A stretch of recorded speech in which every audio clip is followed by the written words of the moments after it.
So my dad was, in South Africa in 1959, came to visit Canada, and met Per Athol Murray, who had founded a school in Saskatchewan called Notre Dame.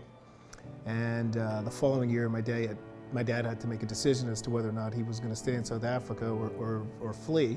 So he decided to leave, and through some good fate and good people, he found himself on the prairies in Wilcox, Saskatchewan. So my dad ended up getting an undergrad through the University, he's a GG, via Wilcox, Saskatchewan, which may have prompted him to move to Ottawa, where he married and started the traditional sort of let's raise a family in the East End and Beacon Hill in Ottawa. It was just commonplace that everybody just, when you're 6, 7 years old, you play hockey in the street, and there's all sorts of kids on our street.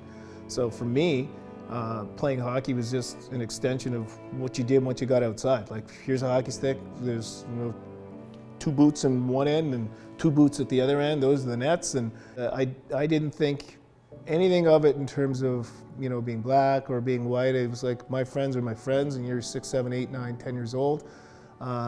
Yeah, you probably know you're different, but no one was making a point of pointing that out per se. And so I just went along and played hockey. And so the opportunity arose for me to actually go to, because my dad loved Notre Dame. And so whenever they would come to play the Colonel Sanders Cup back in '83 in the P and Sportsplex, they played in '84 the Air Canada Cup in North Bay. We'd go to these events, and I just fell in love with being a Notre Dame hound and being a part of something that was bigger than myself. And so I had the opportunity to go out there. I was 14, I was in grade 9, and it was scary, but I did. We were able to pick up a goalie, however, that helped a lot, and his name's Curtis Joseph.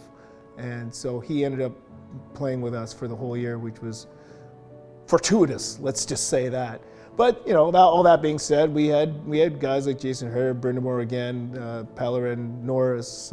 We had Sanderson's uncle. There was a lot of good hockey players. All that being said, I was one of those guys. I went off to Bowling Green. Did my 4 years there. Played with obviously lots of really good hockey players. Coached by Jerry York, who's in the Hockey Hall of Fame.